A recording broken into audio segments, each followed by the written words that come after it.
Hello, everybody. So we'll start in a minute.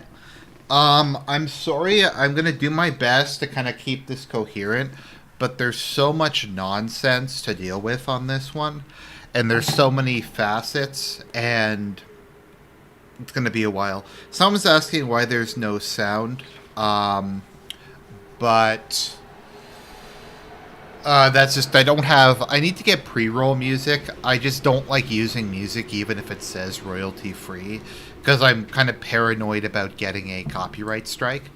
Because YouTube's extremely liberal with those, so I'm generally speaking pretty worried about that. So we'll get into it in a minute. I'm gonna try to summarize this. This is a wild ride. I've made some notes, but we'll see. We'll see. I'm going to say up front, I don't have exact sources for everything. I was trying to find some. One of the problems is it seems like stuff keeps getting taken down really quickly, and I can't find basic comparisons. I haven't been able to find yet, at least, the previous election results versus this election results. And even then, it's yeah, I don't know. Let me just take one look at Wikipedia and see if they have it. But I'm not really trusting of Wikipedia on this one because of some of the stuff they've said.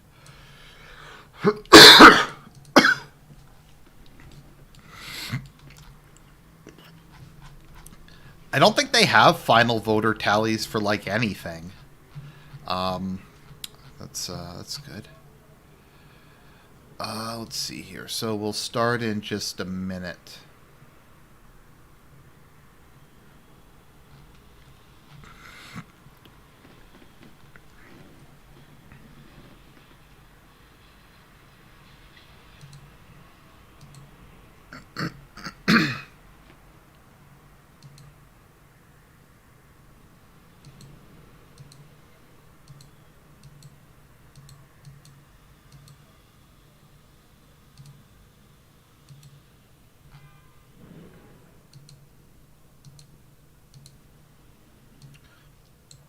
Okay, just give me a second. We'll start momentarily.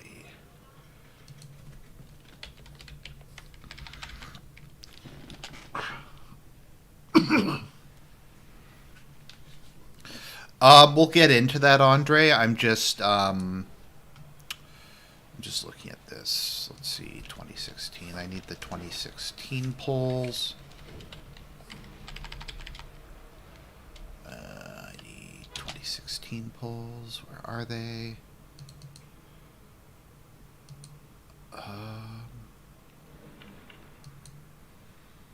RCP poll average.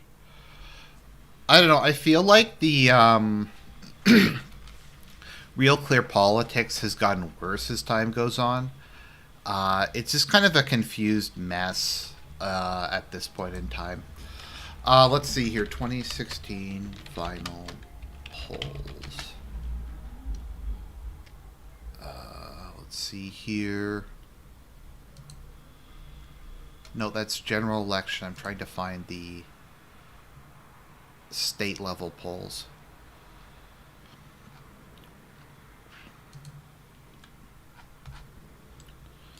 Fuck me, why are all these polls so poorly designed? I mean, these websites all so poorly designed.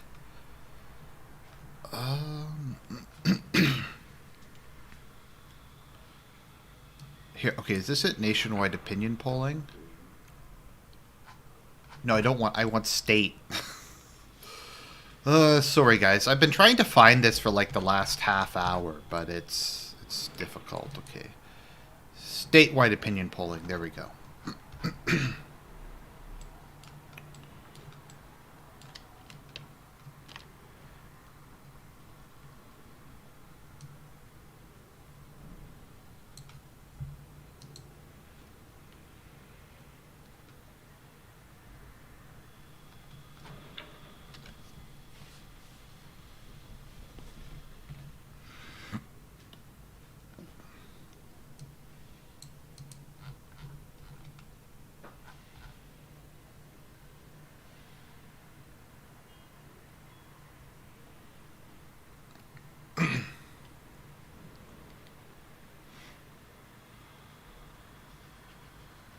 Oh, YouTube put in an election disclaimer? Of course they did.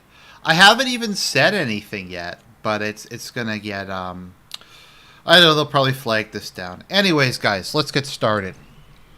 So, we're gonna try and figure out what the hell went on during the 2020 election. It's going to be months till we finally figure this stuff out. It's a complete and total mess, but we're going to do our best. In the words of the great President Barack Obama, yes, we can. Okay, so maybe let's go back to the beginning. So, when we're getting into the 2016 Republican presidential primaries, it was kind of up in the air who it was going to be. We had a couple really big names running. Ted Cruz was kind of seen as the up-and-coming leader of the conservative faction of the Republican Party.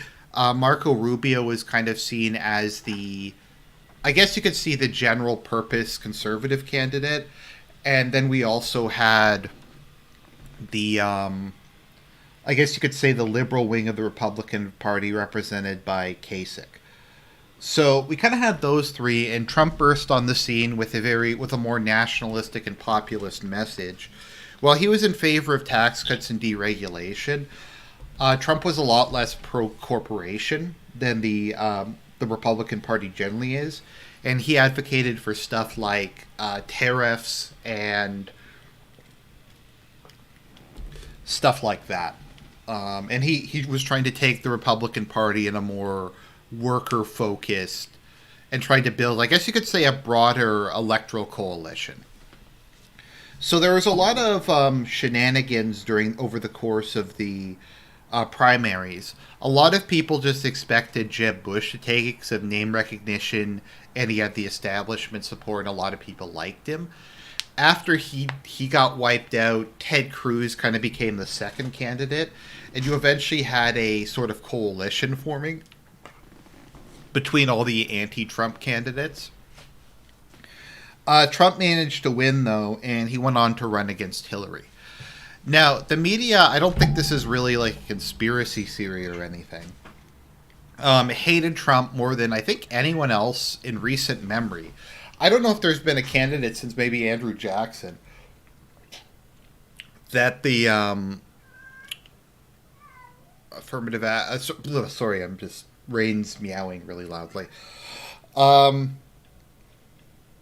And they immediately started calling him a fascist, a racist. They started just kind of tearing him apart. We had multiple rape allegations. Like, all this crazy shit came out. At the same time, in the Democratic primary, you had Hillary who won, and she was seen as the candidate of the establishment. The left wing or the progressive wing of the Democratic Party felt that Bernie had been cheated, and there was a great deal of gnashing of teeth, but it was seen that Hillary was I guess you could say, the safe candidate. Hillary is definitely quite smart and talented, but she's very unlikable.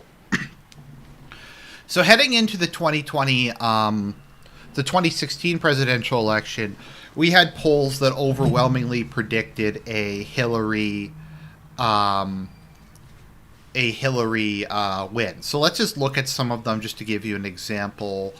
So a lot of them were off by quite a bit. Like if we look at Utah, they projected Trump would win by 10%. He wound up winning by 18%. If we look at Ohio, the problem with looking at some of these is what a lot of polls did was like a day or two before the election, they completely changed. Like, let me see if I can pull some up. Don't worry, I'm a professional, ladies and gentlemen. Like, they just completely changed at the last possible minute. So the actual final one looks like they called it properly, even though they didn't at all. So that's kind of the scenario that we're in at the moment. I'm trying to look for 2016. So it's kind of hard because you have to go back and like look at the trend lines. So like if we look at Florida up until basically the day before, like look at this. So throughout October it said Hillary has a massive lead And then the day before, they're like, oh no, it's actually tied. And I think they did that because that was a way of covering their asses. So they can say, oh, but the final poll results were similar. Sure, we said, oh no, that's this year. Let me just see. I'm trying to find the 2016. I think this is the 2016 one. This is 20, yeah. So, like, let's take a peek at a couple others. Michigan, North Carolina, Georgia, Wisconsin. So I think there was a couple others. No, okay, so Wisconsin was one that was completely wrong because they predicted Hillary winning by 7 points, and that didn't happen. Georgia, yeah, Georgia was correct. North Carolina, I mean, look at that. So it had Clinton winning by a large margin literally until like the day before. And then it's like, oh, the polls are accurate because we got the right result. Because it went from being Clinton up 3 to Trump up 1. So that was within the margin of error all of a sudden. So polls in the heading into the election were kind of widely, I don't know if discredited is the right term, but a lot of people were like, I don't know, the polls were kind of completely wrong on this sort of thing. And then we enter the next 4 years. The claim that was made is Trump only won because Russian hackers destroyed the election. Now, how Russian hackers actually swung the election is a very nebulous concept. I've seen the arguments range from they directly hacked the voting machines to they were just doing propaganda. So I don't know if they were just doing propaganda, how that would mean that they stole the election. Because America runs propaganda and plenty of left-wing countries ran propaganda for Hillary and openly supported her. So I don't really get how that's even the case, to be honest. So that happened, and that's been a thing. And then they tried to impeach Trump over something that actually wasn't related to Russia. It was like some weird Ukrainian thing. But basically, for the last 4 years, the Democrats have been trying to delegitimize Trump and not accept the results of the 2016 presidential election. So then we head into the 2020 presidential election, and Trump obviously easily wins the primary a second time because I don't know if a sitting president has ever lost the primary.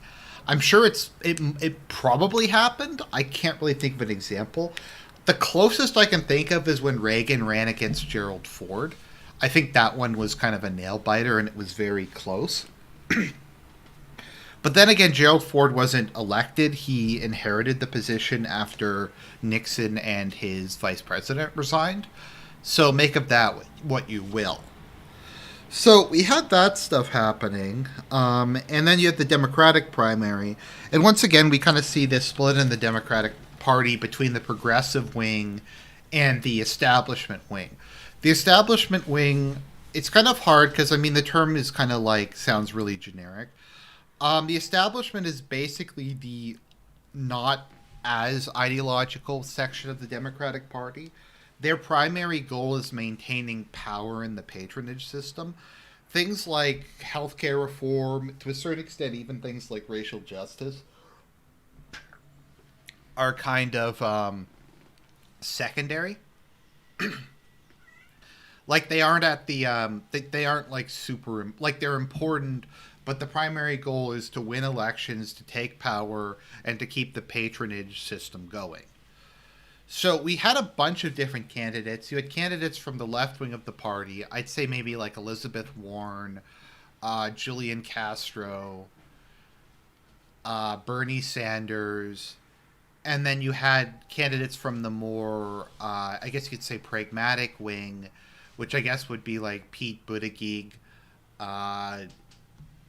whatever his name is, from Montana, that sort of thing.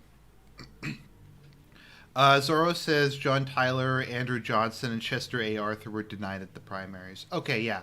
Andrew Johnson would be, because although he inherited, so I'm not sure. I think for like inheritance, it's probably a bit different, but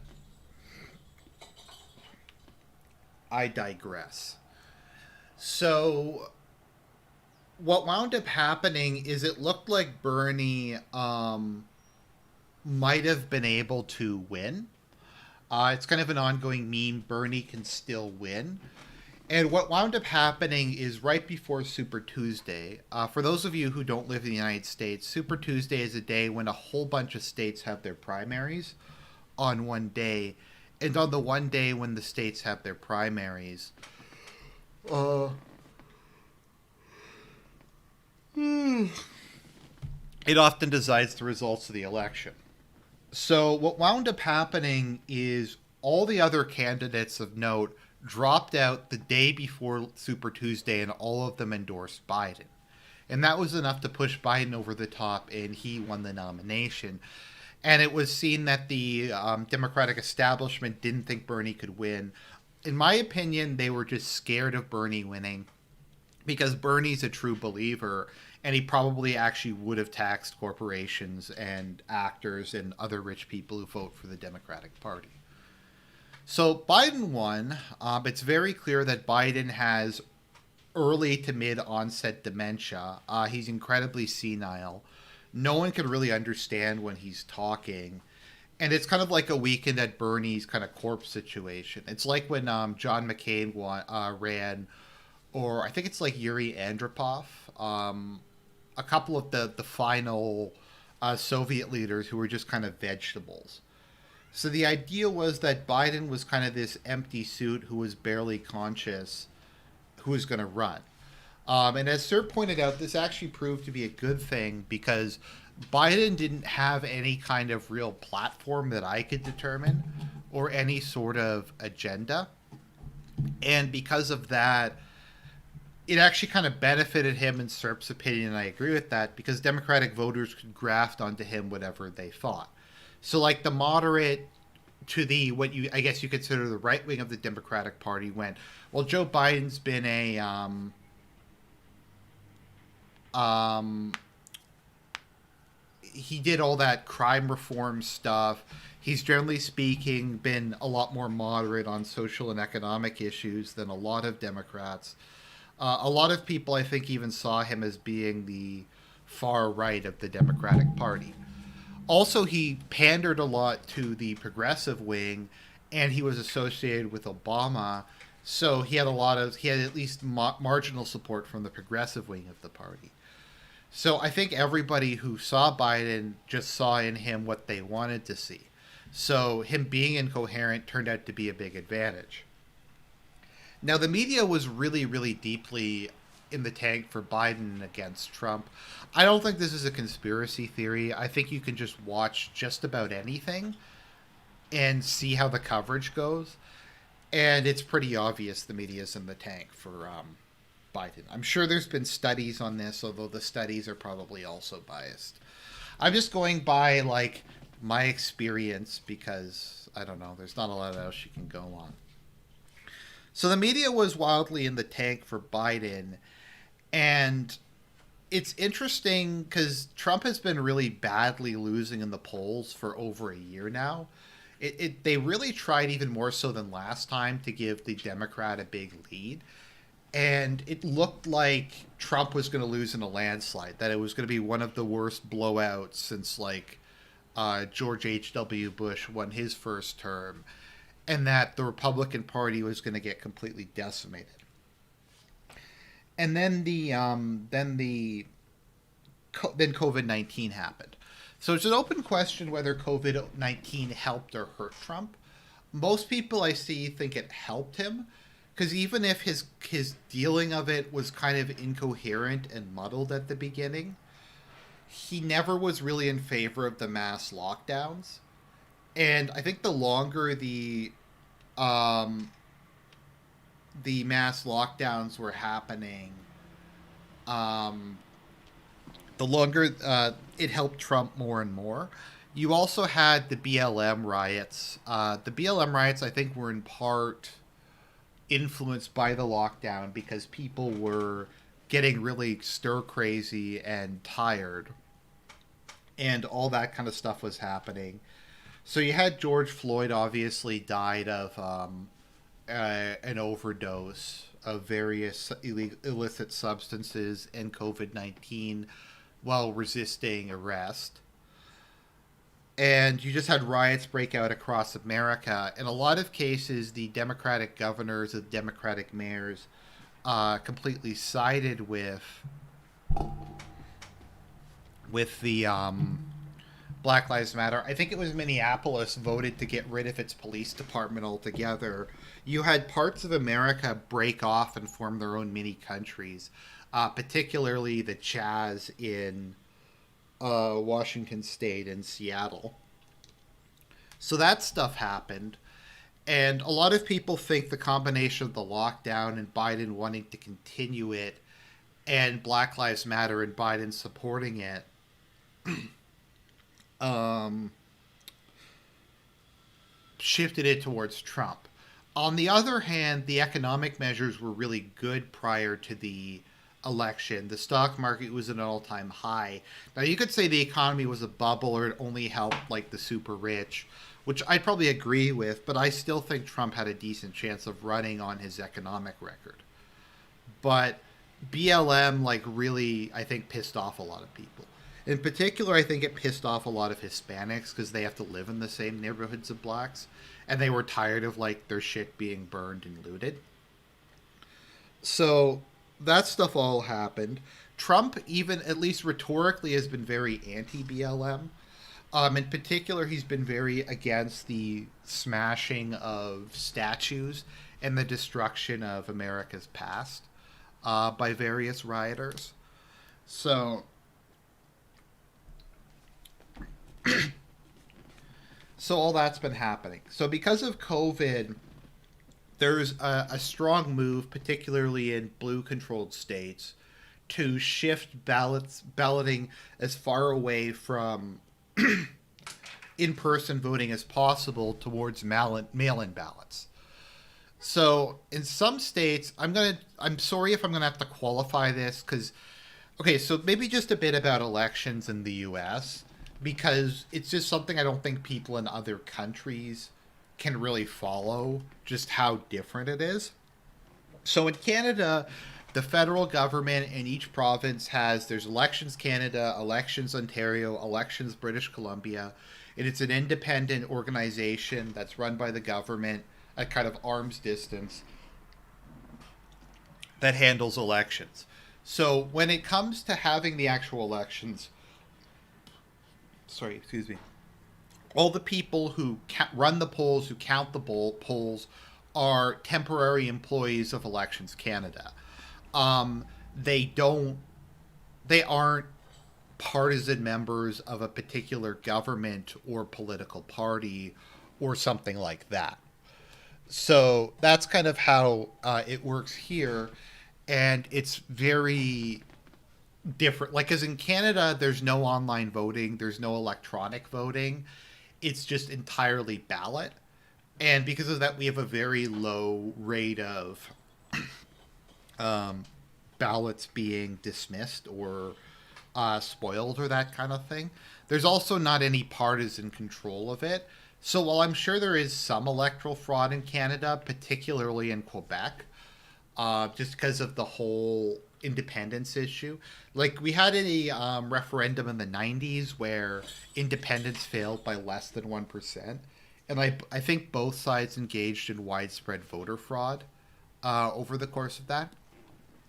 The other thing people have to understand is in the United States, um, a lot of positions are elected that aren't in other countries, such as judges, prosecutors.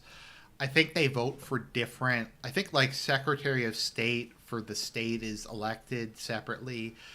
There's a lot of things you vote for because they have all their elections at the same time, generally speaking. And from what people tell me, there's like 16 to like 30 positions they have to vote for and multiple referendums. So while I think part of the movement towards I think the movement towards computers is partially due to wanting to make it easier to commit fraud. At the same time, it just took a lot longer than some countries to count the actual ballots. Um, to count the actual ballots. So by having machines, you could count all like 13 to 30 cases at once. And we've obviously had issues with this. My understanding is I think each state has a completely different format for their ballots. Like there's not a standardized federal format. Each state has their own electoral laws. Um, so like some states require voter ID, some states it's illegal to ask for voter ID. It's all completely different, and the people who run the polls tend to be partisan. I think it's under the control of the local community. So I think, like an instance in Philadelphia or Atlanta, the municipal government is in charge of running the election. And these cities are known for their corruption and known for having very much machine politics. If you've ever seen the Gangs of New York or something like that, you can kind of see what machine politics looks like. So that's kind of the difference between the American electoral system and the system in other countries. If people could maybe post in the chat if I made that clear enough, just because it is very different. And this brings us to the issue of mail in ballots. So this was a total mess. And I think it depended on the state, and I've heard all kinds of different things. So they wanted basically everyone to vote through mail in ballot. So I think in some states they sent out mail-in ballots to everybody, even if people didn't request them. In some states they only sent them out to people who requested them.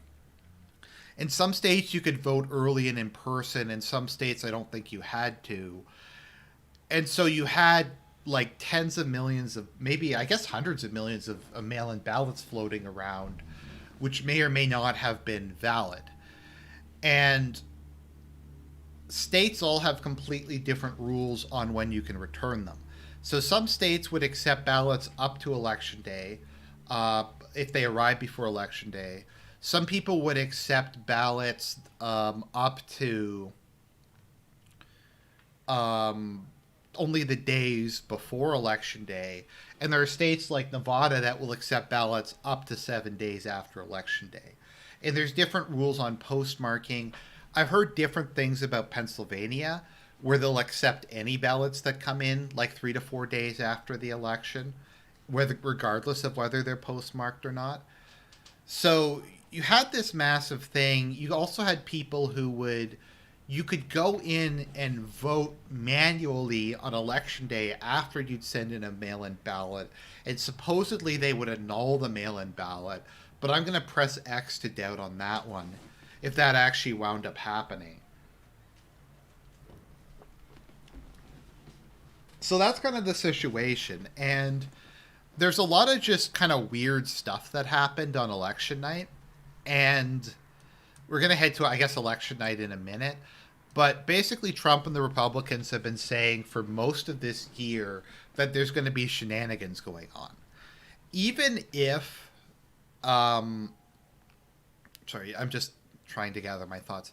Even if we accept the premise there was no election fraud, there was just so much like disaster and shenanigans and all. Like it was just kind of a complete and total mess. So we had a whole bunch of different court cases. I think almost all of them were settled along partisan lines. So the issue is the states Trump needed to win the election were Pennsylvania, Michigan, Wisconsin, Georgia, North Carolina, Arizona, and Nevada. So, and Minnesota, I think, was also in play. And it turned out that Virginia was also in play. So these states, I believe, all have, at least those, Colorado does, Nevada does. I don't think Georgia does. I think North Carolina, or I can't remember if Georgia has a Republican governor or not. But a lot of these swing states have Democratic governors. I believe Republicans control the state house in Michigan and possibly in Pennsylvania. But you have Democrat cities controlled by Democrat governors in like the most critical states. And that's kind of what we have heading into the election. So heading into the election, the polls were even more extreme than last time, that Trump was going to lose and Trump was going to lose big. So let's just look at maybe a little sampling of states here. So for Florida, and we had the same kind of nonsense happening as last time, where it showed Biden was way, way up for most of the time. Like it has him up 4 points in mid October, and then it immediately closed like the day before the election, and it said Biden was going to win by 1%. Then we have, but he won by 3.4%. So that's not the biggest difference, but like we had some polls for Florida that had Biden up 6%. Let me just look at. We had polls for Michigan that had Biden up 10%. In Wisconsin, we had Biden up 11%. In my opinion, Trump won those states, and he won them by a fairly significant margin. But we'll get into that in a minute. We also have Arizona. Yeah, but if we look at Wisconsin,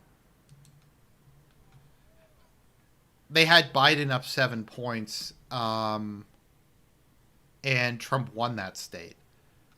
So, yeah. Pennsylvania, Trump won that state, in my opinion, by like 8 points, but we'll get into that in a minute. So the polls were way off. I also think Trump won the popular vote. The popular vote I don't think was as off. No, it was, because it had Biden up 7%. And I think Trump won the popular vote, so it was also wildly off. So the polls were even more off than they were previously, although in a couple states they were fairly accurate. So we head into Election Day, and we have a massive number of shenanigans. We have a lot of cases of... Okay, so generally speaking, at least in Anglo countries, from my understanding... And we'll get into now like why I think there was widespread electoral fraud. So we had a lot of cases where Republican scrutineers were not allowed to go into voting places.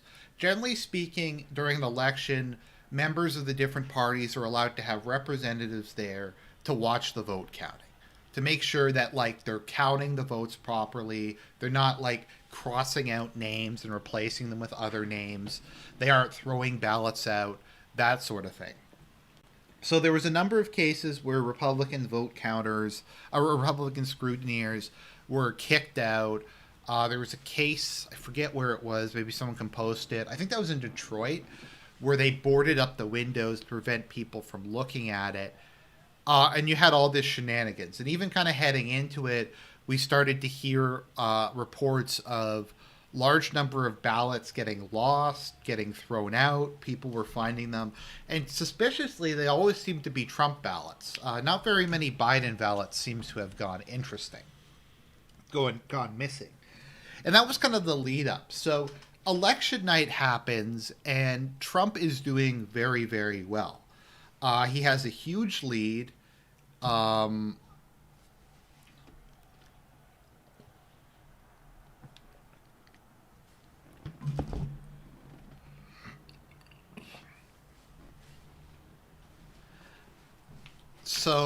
So Trump had a huge lead. Now we'll get into in a minute why I think there was electoral fraud, and why I think it was very blatant electoral fraud.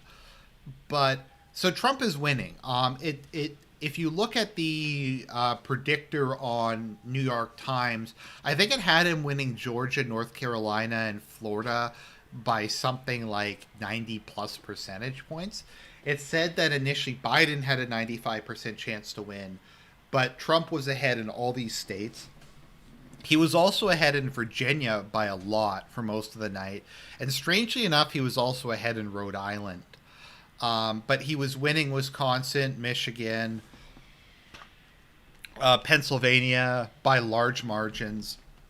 I forget what happened with Minnesota, whether that one also stopped. So it looked like basically Trump was going to win. And he was going to win big, and he was going to maybe pick up a couple states like I said, Virginia, Nevada, possibly Minnesota, and that his share of the popular vote was going to have gone up quite a bit. And so what suddenly happened is all the swing states just stopped counting. Like all of them. They stopped counting. It's just they just stopped. So like Pennsylvania, they just said the counters are tired, everybody has to go home. They said the same thing in Georgia, they said the same thing in North Carolina, in Wisconsin, and in Michigan. So all these states suddenly stopped counting votes with Trump way ahead.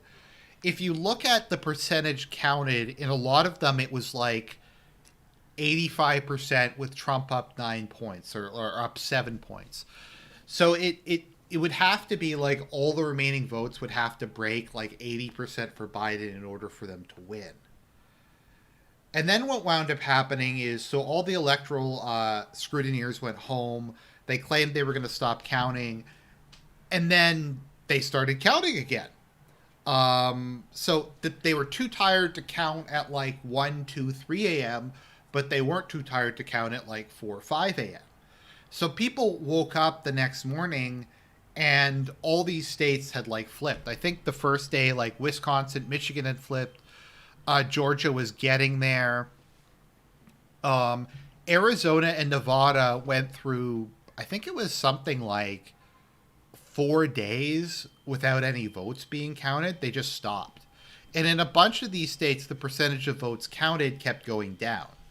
And people were saying, oh, that's the mail-in ballots, Argent. You're just stupid. They didn't count those. And I'm like, but they got the mail-in ballots in most cases prior to the actual ballots. And if you were able to count the mail-in ballots on election day before polls close, shouldn't they be done before the actual in-person ballots? And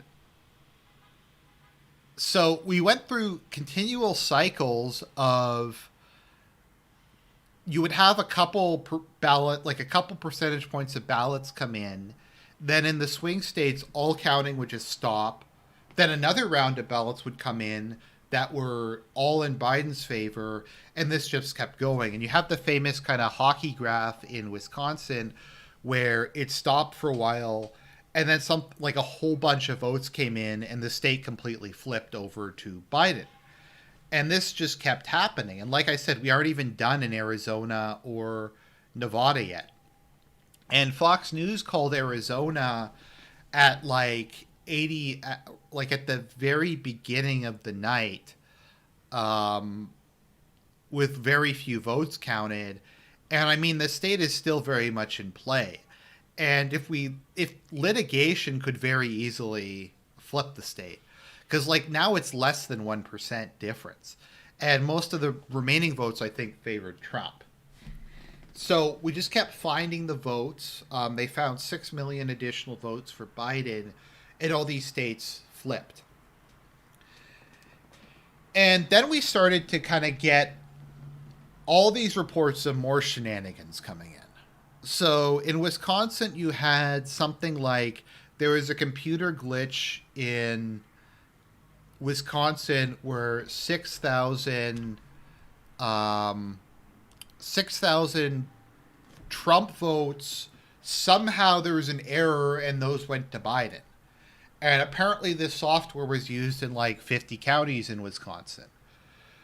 You had reports of people were finding like Trump votes in the dumpster. In Atlanta, there was a water pipe leak. So they stopped counting in the middle of the night. And when they came back, all these Biden votes were found, like, I think under like where the water pipe had happened or something like that. And like all this stuff was happening. In Wisconsin, it's something like 14,000 dead people voted. And like the excuse I've seen is, okay, so you have people who are dead. Some of them have been dead for 20 years on the voter rolls. Okay, so we sent out the ballots to them. The ballots were filled out and returned, but you just have to trust the process that those ballots were marked deceased and they weren't counted. And once again, even if we're like saying there was no electoral fraud, isn't that something that should be looked into? I mean, in a state where the margin of victory was 20,000 points, if even like a couple hundred dead people voted, I mean, isn't that like worth looking into? What about the random like 6,000 votes? I mean, shouldn't they be looking into all those electoral machines? And like if all that stuff is like added together is probably way more than what the actual margin of victory was. And you just have all this shenanigans. And like I said, the percentage of votes counted kept going down and more kept coming in. And the interesting thing is a lot of these ballots only had the president selected and only had Joe Biden selected. They didn't have anyone else. So you have this big discrepancy between Democratic senator voters and presidential voters. Now, obviously, not every Democrat will vote for the Democrat governor and the Democrat congressman. I mean, in particular, Montana tends to have a split ticket because of the unique political situation there, where the Senate race was a lot closer because they often will vote for a Democratic senator or a Democratic governor, but it's a solid red state in terms of presidential elections. But the margin was just really, really big. I haven't looked at what the total votes cast was, but I think the total votes cast for president were much higher, and it just was very strange that all this stuff was happening. And then we got into like some other weird stuff, like in Arizona, the poll workers gave the voters in Republican counties something like. We'll get to the Supreme Court in a minute. I'm just trying to go through this as coherently and chronologically as possible. If people want me to focus on anything in a bit more detail, then maybe just let me know and I'll try to do that. So there was like a place in Arizona where they gave everyone Sharpies and like that it invalidated their election ballots. So, like, all these Trump voters had their ballots thrown out over that. And then you just had, like I said, they just kept finding Biden votes. No one knew how many were going to come in. You had Arizona and Nevada and a couple other states that kept accepting ballots days afterwards. There were all kinds of reports of postal workers who were post-dating ballots to Election Day so that they would come in. The whole thing was just a mess. And so what it looks like is they kept stopping the counting to determine exactly how many ballots they needed to win so that it was they clearly won, but it didn't look like they won by enough. And to my understanding from what people tell me, Biden got fewer votes than Obama did in every state except for the swing states. Biden somehow got more votes than Obama in those states, but he performed, I believe, worse in every other state. So that being said, let's just take a look and see, was there a blue wave? Is Biden such a king or a kang that he did that much better? Because there was the, let's see here. Let me just find it. Let's look at some of the state-by-state results in the 2016 presidential election.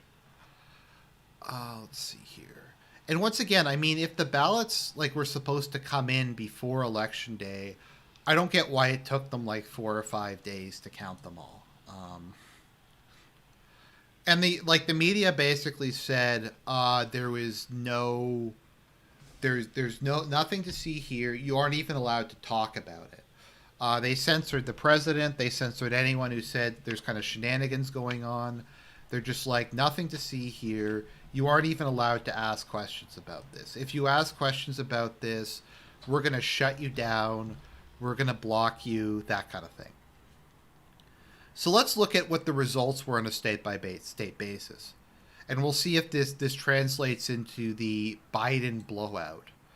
So let's just take the most Democratic state in the union. Actually, what's DC at? I'm curious. Actually, Trump did better in District of Columbia. Okay, so if we look at Hawaii, in 2016, Trump got 30% of the vote, and he got 34% in 2020. So that's a pretty nice bonus. He went up 2% in California. If we're getting into really interesting ones, so New York in 2016, Trump got 36.5% of the vote, and this time he got 43. So Trump went up 7% of the vote in New York, of all states. In Washington State was actually pretty much exactly the same. I'm just looking at these. Illinois, he went from 39 to 42. So he picked up a couple percentage points in Illinois. I think there was mass voter fraud in Illinois, because there's always mass voter fraud in Illinois, because it was much, much closer. Once again, even if there was no electoral fraud, I don't get why we're not allowed to investigate any of this stuff. Because there is evidence, there's like video evidence of a lot of this stuff. Like, we can't investigate why, like, any of these things. We can't investigate, we have to declare Biden the victory, we have to count every vote, and by count every vote, we mean just declare Biden victory when all this shenanigans and lawsuits are going on and stuff like that. Let me just look at a couple others. So Virginia, let me just see what Trump got in Virginia last time. Last time in Virginia, Trump got 44%. This time, okay, he got the same, but I think Virginia was very heavily rigged. Let's see. I'm just looking at some other states. What happened in Colorado? Okay, Trump actually lost in Colorado. He was up in Florida by quite a bit. There's a couple other red states I think he did better in. Let me just see here. What did he get in Oregon last time? Yeah, he was up 2 percentage points in Oregon. Let me see. I'm just looking at some of the red states and see if he did better in those. I think Texas is one of the few states. No, he got exactly the same in Texas as he got last time. In Ohio, he was up 2% there.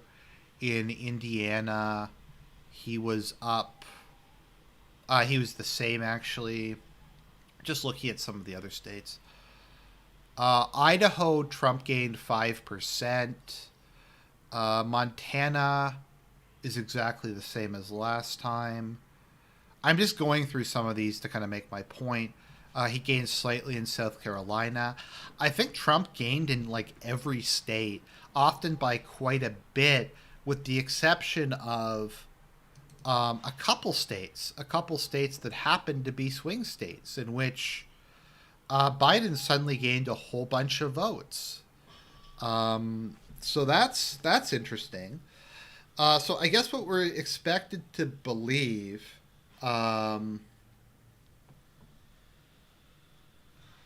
So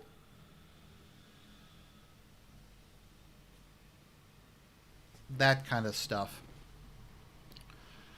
So we have Pennsylvania, Michigan, Wisconsin. Okay, so all that happened, and like I said, we had all this nonsense that went on for days and days and days.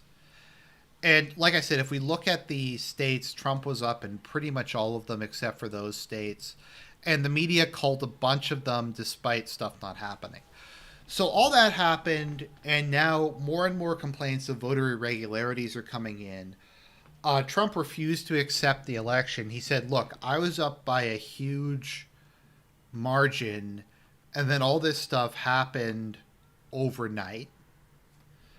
All this stuff happened overnight, and we need to investigate it, and I don't think ballots should count that came in after Election Day. So Trump was like, look, every legal vote should be counted, every illegal vote should be counted. And I don't know if it's intellectual dishonesty or they're just stupid or something, but they're like, Trump says every vote should count, but he also says stop counting the votes. And then I think Ivanka was like, I think every legal vote should count, every illegal vote should not be counted. That seems pretty straightforward. And then one of the Rothschilds actually told her to fuck off or something like that. So, I mean, I think we know how a certain group of people wanted this election to go. And if you look at the media, they're saying there's no basis to any of these claims. There's no evidence whatsoever. Like they're not saying that there's the evidence is wrong. They're not saying that the evidence is overstated. They're not saying that the evidence is um, like manufactured. They're saying there's no evidence. They're saying none of these questions even um, none of that is even like mentioned. Trump had a press conference where he said why he thought there was voter fraud. And from what people tell me, because I don't watch TV, but people who were watching it live have told me once Trump started talking about voter fraud, they cut away. So the president of the United States was giving a press conference about the most contested election in recent memory, and the media cut a substantial portion of it out. And they've been censoring his tweets, and they've been censoring the tweets of anyone who questioned it. And they're saying, look, we can't have recounts. We can't look into any of these allegations. Biden's president. Biden's president, that kind of thing. So all that stuff just wound up happening, and now we're in the case where Trump is just legally challenging in all these different states. And we've already had a case in Pennsylvania where Supreme Court Justice Alito ordered them to separate the they ordered them to separate the ballots that came in late from the ballots that didn't come in late. And my understanding is they refused to do that. And we're starting to have protests all across the country demanding like this stuff get investigated. And the media is of course calling them terrorist attacks and stuff like that. And so we're set for a month of litigation. And if there was any justice in the legal system, Trump would probably have won all of these swing states. I think Virginia was also fake because like 2 million ballots just came out of nowhere. People like they've interviewed people. Like if you have thousands of cases in different states of people reporting irregularities, I don't get why it's a controversial statement to say let's just investigate them. If there's no voter fraud, there shouldn't they shouldn't find anything, right? If all these machines work properly, if you go in and look at the software in the back end, there shouldn't be a problem, right? I mean, I don't get why this is really a like postal workers have testified. I think in Wisconsin they recently found like 9 Trump votes in the garbage. It's just a disaster. But the media declared Biden to be president despite all this stuff going on, and various people from across the world are acknowledging Biden as president, even though Trump hasn't conceded, even though all this other stuff was going on. So I was wrong and Serp was right. See, what I thought was going to happen is if Trump won by the margin that I think he did, I thought it was going to be too flagrant to rig the election. I thought the fraud was going to be too difficult. I thought what was going to happen is the election was going to be a lot closer than it wound up being. And it was going to be maybe like 1% or less than 1%, and they were just going to find that many votes. And it was going to be so close to... it was going to be so close that the fraudulent votes were going to be like... not like they not seem like the decisive factor to a point where they can kind of cover it up. I don't think anyone was expecting this degree of electoral fraud. And it looks like a lot of the Republican base is not accepting this. The boomers aren't accepting this. I don't get why people are saying I didn't think that there was going to be electoral fraud. I did say there was. I just said I didn't expect them to be this flagrant with it. Like when we're doing like 9, 10 points in the case of Pennsylvania. So that stuff has all happened, and let's talk maybe a bit about the narrative. So the left's narrative of this is we won the popular vote, so it doesn't matter if we cheated in individual states. Is I think the first one because all that matters is the popular vote. The electoral college doesn't work. Um, the electoral college, so it's okay if that happens. The second one is we can't audit any of this. We just have to move on. We can't look into any of this. Trump's just being a sore loser. Not only are all of these fake, um, these accusations fake, but they don't even exist, is the current narrative. It's not as if they're just fake. None of these people have actually brought any of this forward, probably because Twitter deleted it. I know in Wisconsin, people were checking how many dead people voted, and they like pulled it down. So it's just like nothing to see here. And once again, this is like with QAnon and like all this other stuff. If it's like it, I don't really see like how doing a massive cover up, hysterically denying it and refusing to even talk about it is like shows your innocence on something. Like when QAnon happened, and I don't believe QAnon. I mean, I think QAnon like itself is fake, but what it lays out is accurate in a lot of cases. If that makes sense. It's kind of like the history of oligarchic collectivism in 1984. So I have to put my AC on. It's actually really hot here today.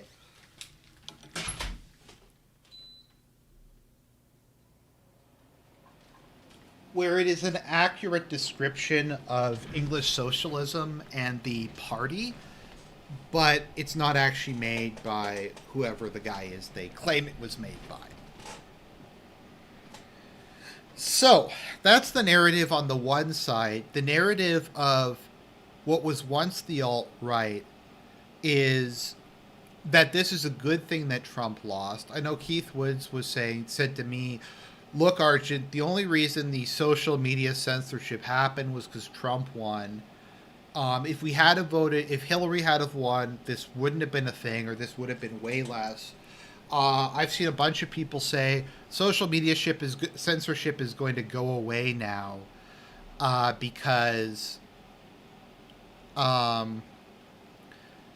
because Trump lost, and it's just the censorship was because they really hated Trump, and now things are gonna like be a lot less bad. I also see a lot of people saying Trump deserved to lose because he didn't do what they wanted them to do. I mean, did Trump not do a lot of things? That's true. I don't know how much of it though is stuff he tried to do or he would have done, but everyone around him was a snake. And you could say he was a bad judge of character, but I think ultimately he just couldn't find anyone that he could rely upon.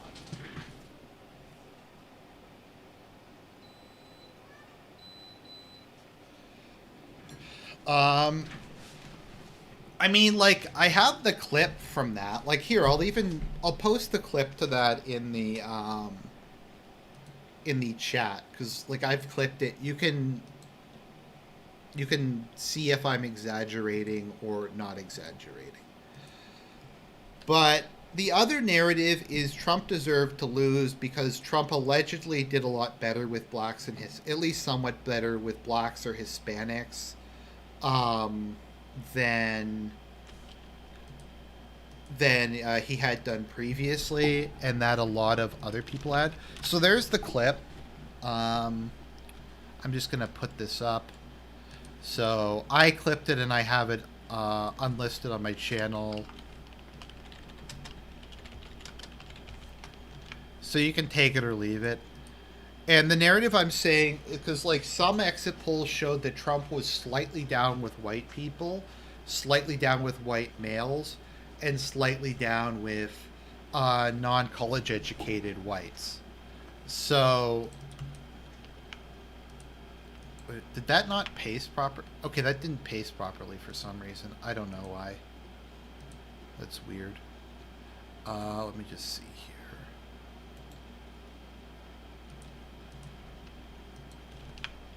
There we go.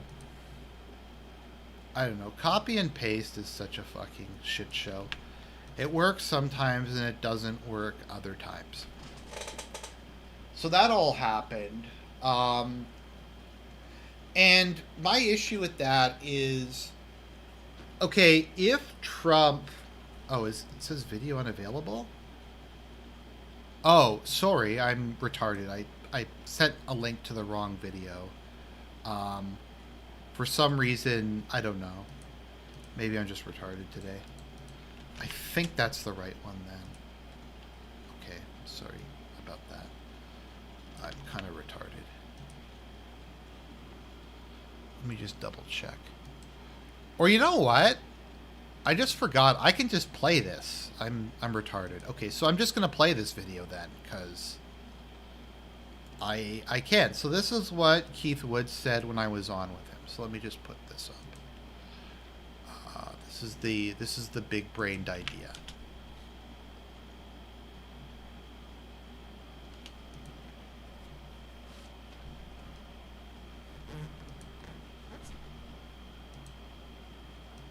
I feel like a lot of people have been kind of ambivalent about Trump winning, like whether it's a good thing or it matters. I've actually maintained it matters a lot, because as much as the Supreme Court sucks, and the Supreme Court really does suck, the judges Trump appointed, I don't think are going to overturn the First Amendment. And as bad as social media censorship is now, if America gets a Supreme Court that overturns the First Amendment, it's going to be much, much, much worse. That's kind of my opinion, at least on the election. So I think him winning is important for the movement. Yeah, I mean, he's free Catholics.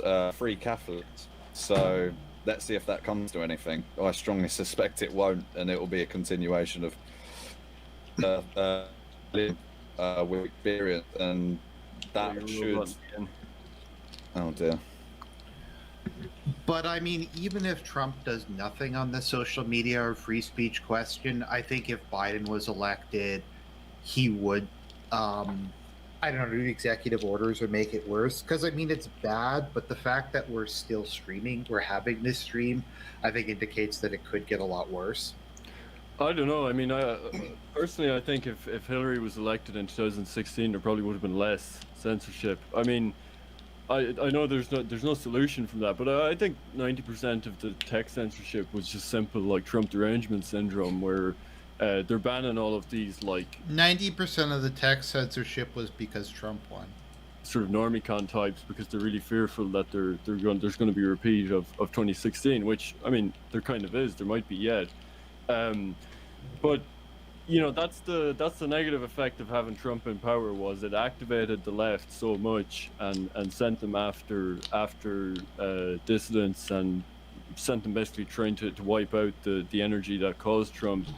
I don't know. I mean, I was kind of suspecting that if Biden wins, there might actually be a lull in censorship, because I think so much of the censorship this year was just them doing a final sort of mop-up of the internet, making sure that there was no dissident energy left for the Trump re-election campaign. I don't know. I feel like the censorship more started along with the Great Wokening, like back when Obama got elected and during Gamergate. So I mean, there might be the aspect of the anti-Trump bias, but I kind of feel like at this point, it doesn't matter that much. Post-Obama, at least. Yeah. Okay, he's gone again. So that's the big brain take, which is kind of like, I'm trying to think of like, so it's like, let yourself get raped so you won't get raped worse. I don't know. I think it was just too big brain for me to really follow. It's like, let's lose so we lose less. But yeah, so I've seen that, and then people have said Trump deserves to lose because he did worse among whites. And it's like, okay, but if the electoral fraud happened It happened in a lot of more white states like Wisconsin and Michigan. And wouldn't that be what changed the white vote? If like all these fake white people voted, um, so wouldn't that swing it? And so that happened. Uh, there is also, I might as well just play this. So this is when I was talking. I bizarrely enough was talking to Richard Spencer on on this same stream, and this was his big brain take on it. Keep in mind, Richard Spencer voted for Biden because it was ironic and cool. So I think this is where Richard Spencer just completely BTFOs me. With regards to the whole Hispanic thing, because this is, I think, an issue we've been having in every Western country the last decade. Is it's always, I think, too alarmist, like, oh, the conservatives can never win another election, and then they do, and it's like, oh, the conservatives are always going to be able to win elections. So I think it remains to be seen whether this trend holds for Hispanics, or if it'll be kind of like Muslims in Europe, where once they reach a certain critical mass, they self-segregate more and start voting Democrat. I think the opposite is clearly occurring. I mean, they've been here for a long time. The Hispanics are not some new immigrant group. Well, but I grew up in Texas. I mean, Hispanics aren't new. They've been here in the same numbers they currently are the whole time. Yeah, well, I saw there was one county in Texas where the Hispanics voted like 96% Donald Trump. There was some incredible, some really interesting maps coming in last night. The one county. Yes, and there was one county that went for Clinton like 60-40 or something like that, and then it went for Trump by like 80-20 or 90-10. It was just incredible. So clearly there's a Hispanic identity that is emerging that is maybe aspirationally pro-white in a way, I heard Trump was winning a lot of them. I heard the Catholic Church was actually sending out pro-Trump messages on the basis of abortion. So I mean, like the GOP, if it sticks to some of the the anti-abortion Christian stuff, probably does have a decent base there. Yeah. If we're going to say that, though, then what about Arizona, Colorado, New Mexico, California, the other major Hispanic states, many of which used to be dark red but are now blue? I don't quite know the answer to it. It might be a little bit muddled, but all I'm saying is that you can learn lessons even from like one occurrence. I mean, it shows something powerful enough, you can kind of plausibly say, wow, this might very well be a big trend. And all I'm saying is that this adios America idea that like Hispanics are just going to ruin the country, and the corollary to that was that for Ann Coulter was that blacks are the natural conservatives and so on. We are just so I think I got BTFO'd there. I mean, like, I know I'm sorry. So the whole talking point is Trump lost the election because he pandered to blacks and Hispanics. And if if Trump had only gotten that 3% of the white vote, then electoral fraud wouldn't have happened, I think is what we have to keep in mind here. So because Trump lost 3% of the white vote, that means that the Democrats were scared, so they carried out electoral fraud. If that 3% had voted for Trump, then there wouldn't have been electoral fraud, or the electoral fraud wouldn't have worked in most white states. So, or in the white majority states. Also, Texas is very different because a lot of the Hispanics in Texas are Tejanos or people who have integrated with the Tejanos, and they've been there since, well, before Texas was a state. So that happened. Also in Florida, it was Cubans, which are not like Mexicans. They aren't like this generic Hispanic Chicano identity. in the states where you do have this massive influx of Hispanics, like Colorado, New Mexico, Arizona, California, these all used to be red states.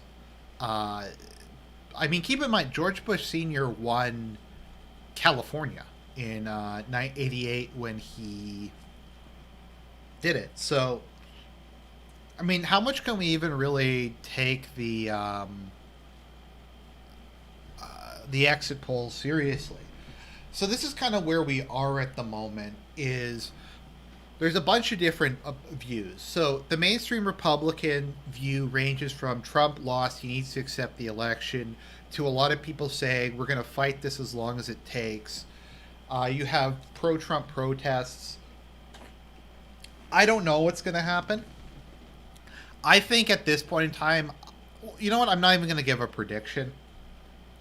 I think probably a combination of Biden, the corrupt judiciary, and the media is going to probably carry it for Biden. But I don't get why that means like people should just give up, because people are saying, look, this isn't going to work for Trump. Let's not contest this. Let's not do any of the lawsuits. Let's not fight this election. What's best for the country is to like just let him cheat and win. And it's just like, if Trump loses, Trump loses. I know a lot of people were saying we need to vote Biden for accelerationism, but I think pretty obviously Trump is the accelerationist candidate. There's some people who are saying this is the best case scenario, that Trump loses by electoral fraud. I think the best case scenario is Trump wins after exposing and overturning the electoral fraud. But if Trump was going to lose, I think this is the best way for him to lose, to be perfectly honest. So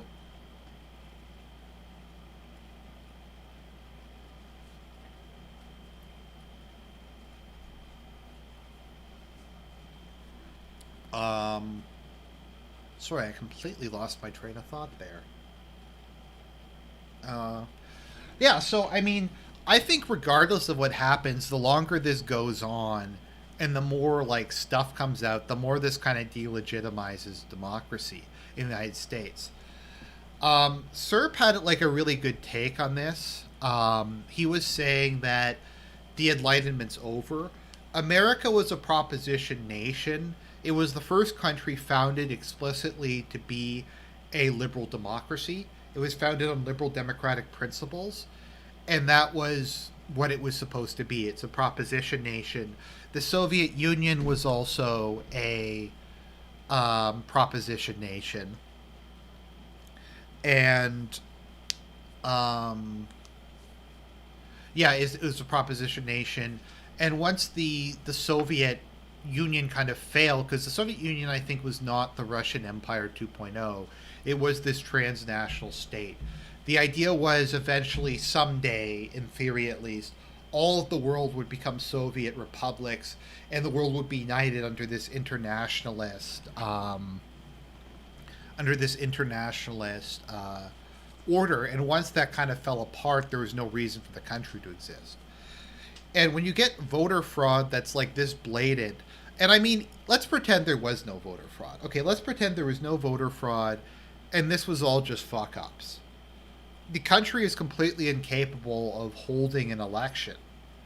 I mean, like, none of this should be a thing. I mean, sure, there's always some issues, but if we're going to have like months of litigation, is this going to be the new normal?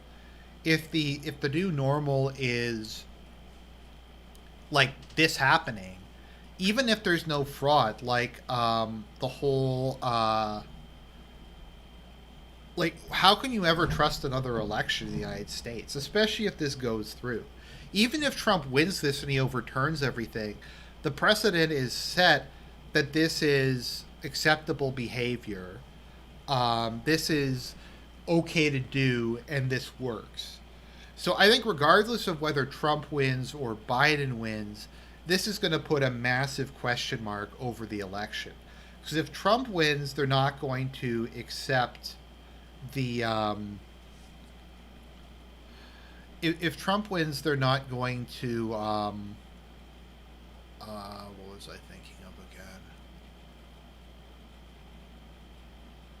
They're not going to accept because it was done through the courts. If Biden wins, a lot of people on the right are not going to accept it because of voter fraud.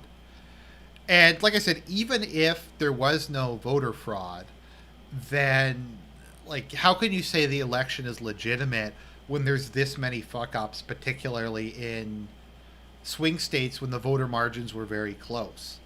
So like even if you only look at just pure mistakes, it's quite possible the election could have gone the other way.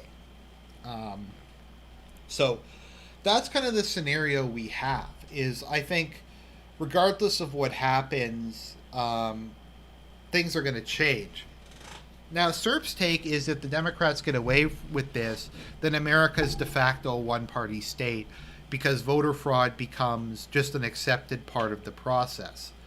And what we'll get is a scenario like we have with Venezuela, where they have elections, but it's like, because I remember this reminding me a lot of Venezuela, because what happened in Venezuela was the government lost the congressional elections badly. So what they did was they created another legislature called the Constituent Assembly, or the Constitutional Assembly, and then they held an election for that, and the opposition was winning. Then I think something like 7 million, or not 7 million, I think like 3 million ballots came in like 30 minutes before the polls actually closed. And that swung the election completely in the government's favor, and I think they took like all of the seats. So, I mean, this is banana republic stuff, and this is going to be the new normal. And whether or not, like, I don't know if this is going to, I don't think this is going to lead to a civil war, but I do think it's going to lead to a state where the electoral process is just greatly damaged and undermined. Once again, does this mean like gamers are going to rise up and we're going to get like some neo-fascist white nationalist paradise? I don't think so. But I do think that this election is one of the most bizarre we've had on record since the 19th century, at least. The only one that I can really think of is maybe 2000, or the one where Nixon lost because of Kennedy's voter fraud in Illinois and I think a couple other states. So I think this is kind of the way forward. The Republicans may not ever win another national election. Now, I don't want to say that because people say that all the time and it never winds up happening. But this is kind of different from a demographic transition. This is a fundamental change to the political system. And obviously corruption has existed for a long time and vote rigging has existed for a long time. But I just don't think on this scale or this kind of flagrantly. Now, I think the big question, though, is what's going to happen when you have a one-party state? Because often what happens is, and my friend Torellian likes to say this, the people who get you in power aren't the people who keep you in power. So Hitler purged a lot of the liabilities like Strasser, like Rome. Franco purged the Falange and kind of some of the radicals there. I think Mussolini did likewise. The Soviet Union purged Trotsky and kind of the other people who wouldn't play ball. It's fairly common for authoritarian regimes to purge the radicals because their goal then is to establish a stable patronage system that's sustainable in the long term. So the question is the hysteria so widespread even among the insiders in the party that they're going to keep Black Lives Matter going and they're going to keep the social revolution going for the foreseeable future? Or are they going to try to kind of reverse things and move to the center at least somewhat? So I think that largely concludes, I hope that summarized things decently well and kind of laid out what the background is, what happened, and what the future could be. So if people in the chat, maybe if there's some questions you want me to ask me, or some things you want clarified or expanded upon, please let me know. And that's going to happen. So I don't know, people in the chat, do you have any questions or thoughts or stuff you want me to talk about?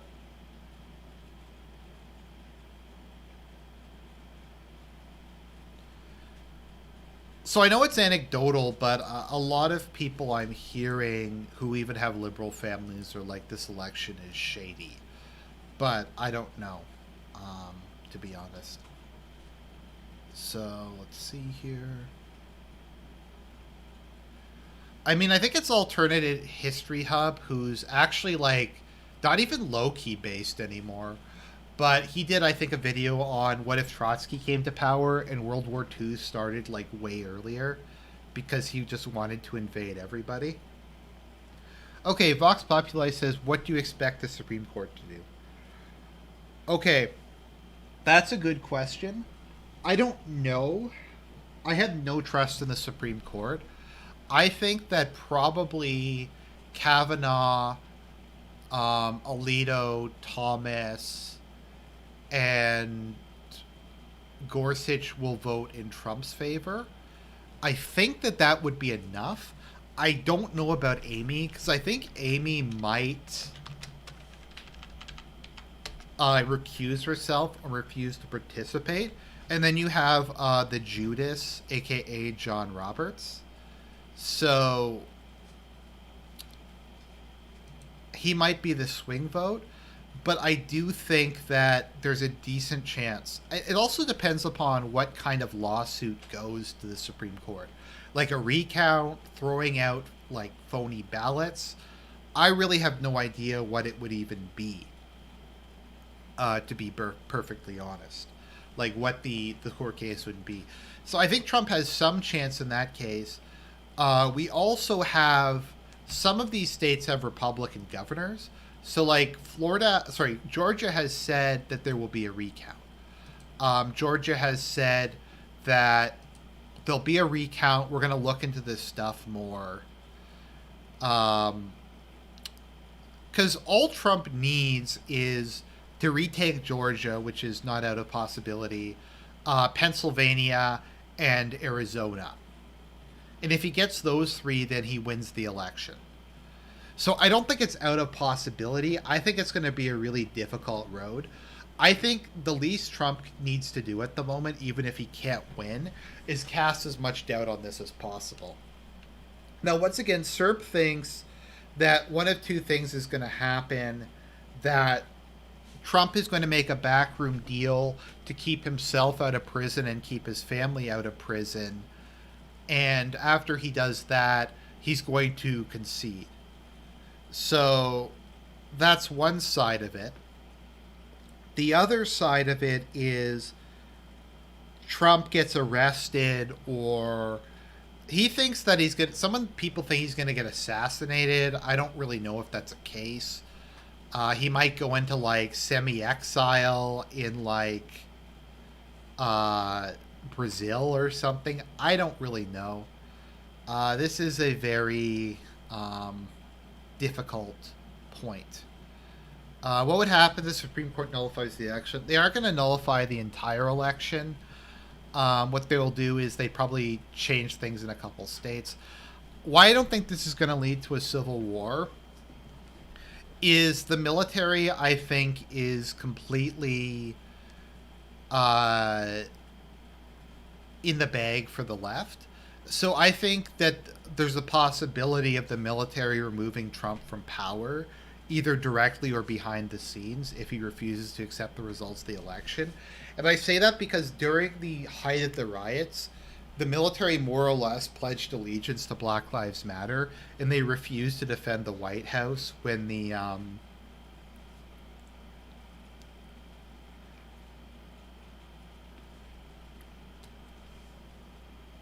but yeah, and they refused to defend him. So I don't think the military would be on our side. I don't even know if someone says, why do you think Trump lost some of the non-college educated whites? I don't know if he did because of all the fake votes in like white states. That could be the entirety of it right there.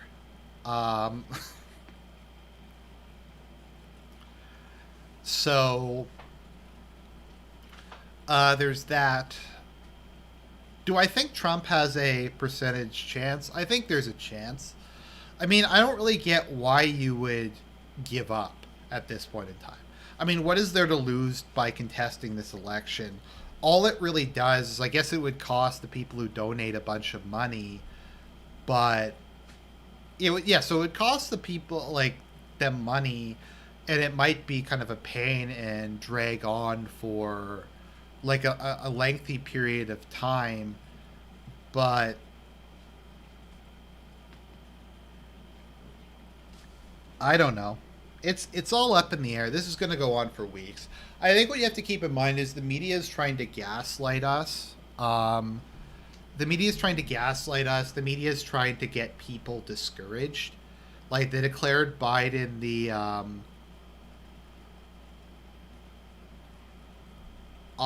their way up. Like, they declared Biden president. They're calling states that are going to have recounts. They're saying there's no basis. So I think to a certain extent that